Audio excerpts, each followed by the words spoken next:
అందరికీ నమస్తే, welcome to Anu's kitchen. ఈరోజు గోంగూర కూర తయారు చేస్తున్నానండి. గోంగూర కూర తయారు చేసుకోవడానికి నేను ఇక్కడ పెద్ద కట్ట తీసుకున్నాను.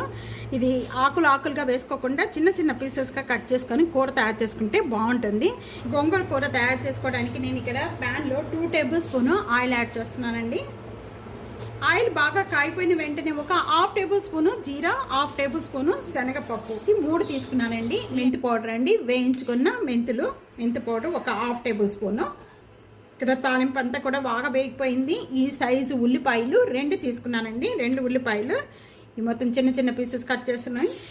నేను 1 టేబుల్ స్పూను సాల్ట్ యాడ్ చేస్తున్నాను. ఇక్కడ ఉల్లిపాయ యాడ్ చేసిన వెంటనే కూడా మూత పెట్టేద్దాం. మూత పెట్టేసేసుకొని ఒక 2 మినిట్స్ వరకు కూడా మగ్గించేసుకోవాలి.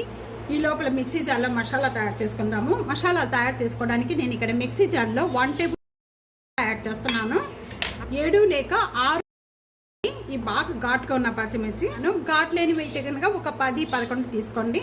అలాగే ఇక్కడ వెల్లుల్లిపాయ రెమ్మలు ఒక 7 లేక 8 వెల్లుల్లిపాయ రెమ్మలు, ఇవన్నీ కూడా యాడ్ చేసేసుకొని మిక్సీ జార్ పట్టుకోవాలి. ఇది ఈ విధంగా వేగిపోయిన వెంటనే ముందుగా ఇప్పుడు మనం మిక్సీ జార్ పట్టుకున్న ఈ పచ్చిమిర్చి పేస్ట్ అంతా కూడా దీంట్లో యాడ్ చేసేస్తున్నాను.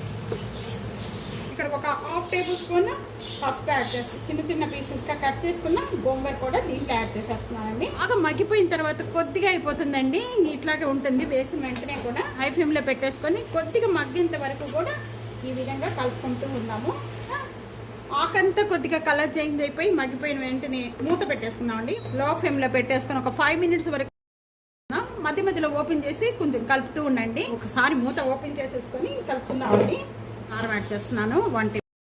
మీరు కారం ఎంత తీసుకుంటారో దాన్ని బట్టి యాడ్ చేసుకోండి. నేను ఒక 1/2 గ్లాస్ వాటర్ యాడ్ చేస్తున్నానండి. వాటర్ యాడ్ చేసేసుకొని ఇంకా మీడియం ఫ్లేమ్లో పెట్టేసేసుకొని ఆయిల్ సపరేట్ అయ్యేంత వరకు కూడా బాగా ఇప్పుడు ఓపెన్ చేద్దామండి. ఇంకా బాగా మగ్గిపోయిన వెంటనే ఈ విధంగా చిక్కుపడిపోయిన వెంటనే ఇంకా స్టవ్ బంద్ చేసుకుందాము. అంటే చాలా బాగుంటుందండి. గోంగూర కర్రీ ఈ విధంగా తయారు చేయండి. మీకు ఎలా ఉందనేది తప్పకుండా కామెంట్స్లో తెలియజేయండి. వీడియో నచ్చితే కనుక ఫ్యామిలీకి, ఫ్రెండ్స్కి వీడియోని షేర్ చేసి వీడియోని లైక్ చేస్తూ ఉండండి. సబ్స్క్రైబ్ చేసుకోవడం అస్సలు మర్చిపోద్దు. Thank you for watching.